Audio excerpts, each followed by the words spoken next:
एक तरफ चर्चा ये हो रही है कि कहीं सरकार जबरदस्ती इथेनॉल ब्लेंड करके एक ऐसा तेल तो नहीं मुहैया करा दे रही है जिसके लिए हमारी गाड़ियां तैयार नहीं हैं, और ये ब्लेंडिंग इस लेवल पर हो रही है कि आपके पास कोई विकल्प भी नहीं है। ये ऑप्शन भी नहीं है कि आप पुराना तेल भी बाजार से ले लें, और अगर आप इथेनॉल वाला तेल लेना चाहें तो वो भी ले लें। जो तेल आ रहा है वो ब्लेंड होकर के ही आ रहा है और वो गाड़ी में जाना ही है। जब इस तरीके के सवाल पूछे गए तो सरकार की तरफ से डिनायल आया। सरकार की तरफ से यह भी बोला गया कि यह कोई पेट्रोलियम लॉबी है जो पीछे लग रही है, क्योंकि जितनी शोध हुए हैं उसके हिसाब से इसके सिर्फ फायदे ही फायदे हैं, नुकसान बहुत कम या हैं ही नहीं।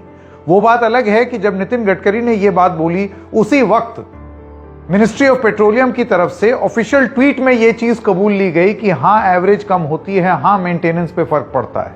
इसके बाद भी यह कहा जा रहा है कि भ्रम फैलाया जा रहा है। और जब ये सब चीजें हो रही हैं, इसमें एक सवाल बार बार उठ करके ये भी सामने आया कि चलिए ठीक है, आप अपने ऑयल इंपोर्ट का बिल कम करना चाहते हैं, आप तेल कम बाहर से लाना चाहते हैं और आप यहां पर किसानों को मदद देना चाहते हैं, तो फिर अगर किसान से लिया हुआ इथेनॉल सस्ता है तेल के मुकाबले, तो ये सस्ता तेल पेट्रोल और डीजल का लाभ ग्राहकों को क्यों नहीं दिया जा रहा? ग्राहकों का तेल सस्ता क्यों नहीं हो रहा है? आज हम एक हिसाब लगाएंगे जिसमें हम आपको यह बताएंगे कि किस तरीके से सरकार के एक अंग की ही रिपोर्ट थी कि अगर आप E20 लाएं तो तेल सस्ता करें, लेकिन सरकार ने वो नहीं किया। और एक कैलकुलेशन करके दिखाएंगे आपको कि कैसे आज दिल्ली में जो पेट्रोल जिस दाम पर बिक रहा है उससे कम नहीं तो 7 से 8 रुपए सस्ता पेट्रोल बिक सकता है। पूरी गणित हमने की हुई है, देखिएगा जरूर अंत तक। नमस्कार, मेरा नाम है संकेत उपाध्याय और आप देख रहे हैं इशारों में। तो सबसे पहले तो आपको नीति आयोग की एक रिपोर्ट दिखाते हैं, क्योंकि बाकी सब चीजों पर तो हम बात कर चुके हैं। देखिए, हमने बात यह कर ली कि गाड़ी में डैमेज हो रहा है या नहीं हो रहा है, हमने पेट्रोलियम लॉबी वाली बात कर दी, हमने नितिन गडकरी शपथ ले लें क्योंकि शपथ का सीजन है आजकल, सब शपथ लेने की बात कर रहे हैं तो वो भी ले लें, वो शपथ पत्र भी उनको हमने दिखा दिया। तो वो सारी बातें हो चुकी हैं। आगे बढ़ते हैं। मेरा यह कहना है, फर्ज कीजिए मेरी गाड़ी में मैं E27 वाली मैं पेट्रोल इंजन ले लूं, आप मुझे ये E20 पेट्रोल सस्ता क्यों नहीं दे रहे हैं? अगर आपको सस्ता पड़ रहा है, क्यों? क्योंकि इसका दाम पेट्रोल वाला नहीं है। तो ये बेनिफिट आपने कंज्यूमर को पास ऑन क्यों नहीं किया? अब सबसे पहले मैं आपको दिखाना चाहूंगा आपके स्क्रीन पर, यह है नीति आयोग की एक रिपोर्ट की कॉपी आपके सामने है। इसका नाम है road map for ethanol blending in India 2020 to 2025। NITI Aayog, ministry of petroleum और नेचुरल गैस की ये रिपोर्ट है। जून 2021 को ये रिपोर्ट सौंप दी गई थी। तो जैसे कि आप देख सकते हैं आपकी स्क्रीन पर आपको दिखाई दे रहा है। अब इसमें मैं आपको एक चीज दिखाना चाहता हूं जो आपको साफ साफ यहां पर पता चल जाएगा। Point number 9.6, incentives for ethanol blended petrol vehicles. क्या लिखा है? यह कहता है कि globally vehicles compliant with higher ethanol blends are provided with tax benefits.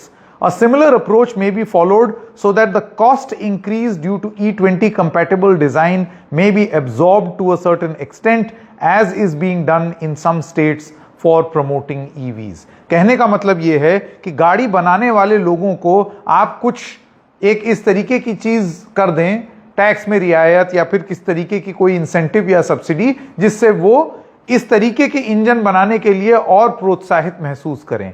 क्या यह चीज हुई? ये तो ऑटोमोबाइल मैन्युफैक्चरर्स ही बताएंगे। ईवी में आप लोग जानते हैं कि ईवी में एक PLI स्कीम लगी, प्रोडक्शन लिंक्ड इंसेंटिव हुआ, इसके अलावा और भी रियायतें तमाम हुई। उसको लेकर के भी बवाल हुआ कि ये कम हो गया है, अब पहले जितना नहीं हो रहा है। ईवी पेनिट्रेशन हमारे देश में उतना अच्छा नहीं है जितना हो जाना चाहिए था। खैर, वो मसला तो ऑटोमोबाइल कंपनीज की हो गई, जिसको लेकर के नितिन गडकरी पेट्रोल लॉबी और ये सब वाली बात कर रहे हैं। छोड़ देते हैं उसको। मैं तो एक कदम और आगे जा रहा हूं। अगर आपको इथेनॉल 20% मिश्रण करके आप बहुत अपना इंपोर्ट का बिल बचा रहे हैं, तो यह बेनिफिट आपको मुझको पेट्रोल भराते वक्त E20 के तेल में क्यों नहीं मिल रहा? हमको भी तो मिलना चाहिए ना वो बेनिफिट। अब आप देखिए नीति आयोग की इस रिपोर्ट में पॉइंट नंबर 9.7 देखिए और उस पर गौर फरमाइए। खुद नीति आयोग क्या कहती है? For better acceptability of higher ethanol blends in the country, retail price of such fuels should be lower than normal petrol to compensate for the reduction in calorific value। पूरा अपना उन्होंने वो विवरण दिया है कि क्या होना चाहिए, सारी जानकारी वो दे रहे हैं। And incentivise switching to blended fuel, tax breaks on ethanol as a fuel may be considered by the government. यानी कि दोनों बातें कर रही है नीति आयोग की रिपोर्ट। नीति आयोग की रिपोर्ट पहले बात यह करती है कि आप रिटेल प्राइस को कम करें नॉर्मल पेट्रोल के मुकाबले। अब यह तो तब होगा जब आप पेट्रोल पंप पर जाएंगे और आपको E20 और E10 इन सब की नली अलग अलग दिखेगी। यहां तो जो तो तेल पड़ रहा है पेट्रोल, वो तो एक ही तेल पड़ रहा है, उसमें कितनी ब्लेंडिंग हो रही है इससे तो आप अनभिज्ञ हैं, आपको पता ही नहीं है। आपने हमारी रिपोर्ट्स देखी होगी, उसमें कोई ऐसा आपको कोई जा करके अगर पंप दिख जाए इसमें E20 लिखा हो तो बड़े अचंभे की बात होगी। ऐसे पंप तो है नहीं। सरकार क्लेम कर रही है कि हमारी ब्लेंडिंग पूरी, टारगेट पूरा हो गया। तो टारगेट पूरा हो गया और अगर E20 का आपको नोजल नहीं दिख रहा है, इसका मतलब कि आप भर भर के ये वाला इथेनॉल वाला पेट्रोल डलवा रहे हैं अपनी गाड़ी में।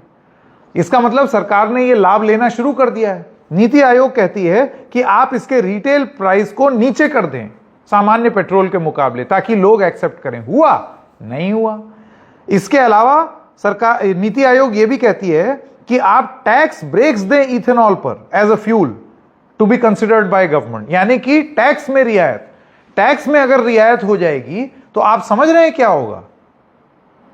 पेट्रोल पर जो दाम होता है, और अब मैं आपको वो ब्रेकअप बताऊंगा कि किस तरीके से दिल्ली में जो पेट्रोल का दाम है, उसमें अगर आप उसका ब्रेकअप देखें तो आप ये पाएंगे कि जितने का तेल नहीं उतने का तो टैक्स ये दिल्ली के लोग भर रहे हैं। और दिल्ली के ही क्यों, पूरे देश भर के लोग भर रहे हैं। कहीं कहीं 100 रुपए, यानी कि इतना ज्यादा स्टेट वैट और फलान सब तरीके की चीजें, जीएसटी के अधीन नहीं आता क्योंकि पेट्रोल। अब आइए, अब मैथ्स पर चलते हैं, गणित की बारी। आपने नीति आयोग की रिपोर्ट देख ली और किस तरीके से नीति आयोग की रिपोर्ट कह रही है कि आप एक तो इंडस्ट्री को इंसेंटिवाइज करें और दूसरा ग्राहकों को सस्ता, E20 का तेल सस्ता होना चाहिए। नहीं किया सरकार ने। टैक्स में कमी होनी चाहिए, नहीं किया सरकार ने। अब आपके समक्ष मैं पेश करना चाहता हूं, ये ब्रेकअप है पेट्रोल और डीजल दाम दिल्ली में।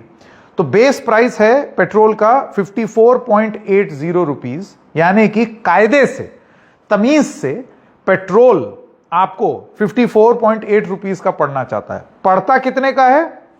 94.77 रुपीज का।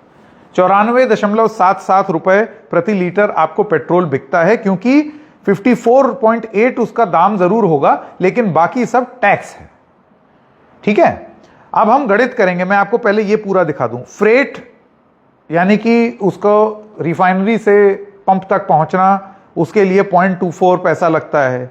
डीलर कमीशन करीब 4.5 रुपए डीलर अपना कमीशन ले लेता है इसको रखने का। फिर लगती है सेंट्रल एक्साइज ड्यूटी दिल्ली में, जो केंद्र सरकार को जो पैसा जाता है वो है करीब 20 रुपए। हर लीटर में 20 रुपए का टैक्स केंद्र सरकार को जा रहा है। इसके अलावा स्टेट वैल्यू एडेड टैक्स 15.5 रुपए, ये जाता है दिल्ली की राज्य सरकार को। तो टोटल मिला करके पेट्रोल दिल्ली में 94.77 रुपए प्रति लीटर हो जाता है। अब क्या हो अगर मैं आपको बताऊं, थोड़ा सा कैलकुलेटर निकाल लीजिए क्योंकि आपको बड़ा रोचक लगेगा ये। और मैं भी अपना कैलकुलेटर आपके साथ ही खोल लेता हूं ताकि आपको पूरी मैथ्स करके दिखा दी जाए। ये देखिए, हमने कैलकुलेटर खोला।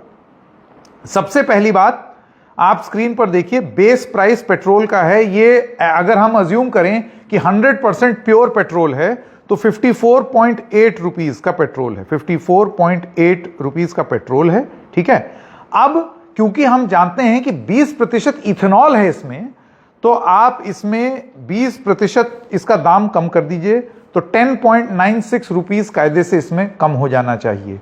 तो अब आपके पेट्रोल का दाम हो गया 54.80 माइनस 10 रुपए कर लेते हैं राउंड ऑफ, 44.8 हो गया।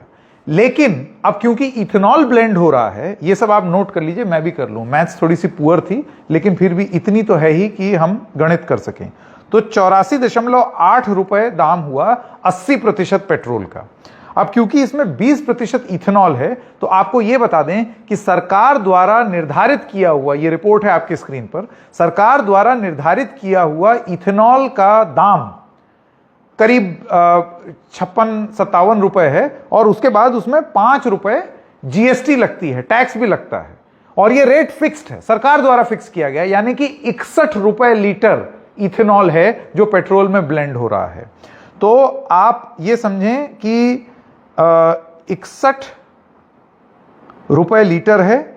अब क्योंकि इसमें सब टैक्स जुड़ा हुआ है और ये 20% डल रहा है, तो करीब 12.2 रुपए ऐड हो जाएगा 44 रुपए में, यानी कि इथेनॉल ब्लेंडेड पेट्रोल की कीमत 56.2 रुपीस पर लीटर कायदे से होनी चाहिए। अब आते हैं टैक्स की बात। नीति आयोग की रिपोर्ट ने क्या कहा था, टैक्स में भी रियायत दो। तो ये जो आपको सेंट्रल एक्साइज और स्टेट वैट मिल रहा है, ये 19.90 और स्टेट वैट 15.40 100% पेट्रोल पर लगने वाला टैक्स है। लेकिन हम तो जानते हैं 20% तो अब इथेनॉल हो गया, और इथेनॉल पे 5% जीएसटी ऑलरेडी वसूल ली गई है, तो वो टैक्स भी तो यहां से कम होगा। तो जब आप वो टैक्स यहां से कम करेंगे तो 19, मैं इसमें जोड़ देता हूं, 19.50 एक बार फिर से 44 प्लस 12 56 रुपीज पर लीटर का हुआ इथेनॉल ब्लेंडेड पेट्रोल का कॉस्ट। इसके बाद आप इसमें ऐड कीजिए 19.9 का सेंट्रल एक्साइज, और उसके बाद आप ऐड कीजिए 15.4 35.3 रुपए आपका टैक्स हुआ, 56 रुपए का तेल, और इसके बाद आप डीलर कमीशन इसमें जोड़ लीजिए करीब 4.5 91.3 प्लस 4 रुपए डीलर कमीशन और 0.24 फ्रेट, तो 95.54 ये हुआ आपका दाम अगर मौजूदा टैक्स सिस्टम लगता है। पर क्योंकि इथेनॉल का टैक्स थोड़ी सी कॉम्प्लिकेटेड मैथ्स है, मैं आपको गणित पूरी इसलिए करके दिखा रहा हूं ताकि आपको समझ में आ जाए, क्योंकि इन आंकड़ों में आप कहीं ना कहीं खो जाएंगे। पर मोटी मोटी बात अब सामने निकल करके आएगी जो आपको समझ में आएगी। ये देखिए, ये जो दाम आ रहा है इथेनॉल ब्लेंडेड पेट्रोल का, ये मौजूदा टैक्स सिस्टम के हिसाब से, तो सरकार पलट के बोल सकती है देखो 95.54 रुपीज होना चाहिए दाम, और दाम तो 94.77 ही है, यानी कि हम आपको बेनिफिट पास ऑन कर रहे हैं। लेकिन ठहर जाइए, जो सेंट्रल एक्साइज और स्टेट वैट आप ले रहे हैं उसमें से अगर हम 20% दाम कम कर दें, 20% अगर आप वो टैक्स हटा दें, क्यों? क्योंकि वो तो इथेनॉल तो ऑलरेडी 20% का टैक्स आप ले चुके हैं 5% पे, तो वो आता है, आप ये समझिए 95.3 माइनस 7.2, मतलब 7.2 रुपए कम टैक्स लगना चाहिए। इसका मतलब आपको इथेनॉल ब्लेंडेड पेट्रोल 88 रुपीज में मिलना चाहिए। मिल रहा है क्या? आपको E20 के नाम पर जो तेल बेचा जा रहा है वो आपको 88 रुपए में बिक रहा है? क्या आपको सरकार 88 रुपीज में इथेनॉल E20 फ्यूल दे रही है? तब तो मैं जाऊं, मैं लूं, मेरे पास इंसेंटिव हो, क्योंकि ये ऑफसेट हो जाएगा ना। आप देखिए मेरी एवरेज भी कम हो रही है 6%, तो क्योंकि वो तेल सस्ता होगा तो वो बात बराबर हो जाएगी, फिर मैं नई गाड़ी ले लूंगा, सोचूंगा उसके बारे में। आपने ये बेनिफिट तो दिया नहीं, और अगर कोई ये सब पूछ दे तो सरकार बहुत कन्वीनियंटली बोल देगी ये पेट्रोल लॉबी की जिद है। ये पेट्रोल लॉबी की जिद नहीं है, आंकड़ों में उलझाने का तरीका है। गणित आपके सामने उठा करके रख दी है।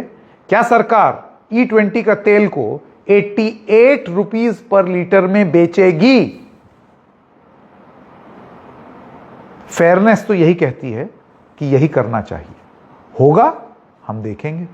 इशारों इशारों में बस इतना ही, फिर मिलेंगे किसी और मुद्दे के साथ। तब तक के लिए नमस्कार।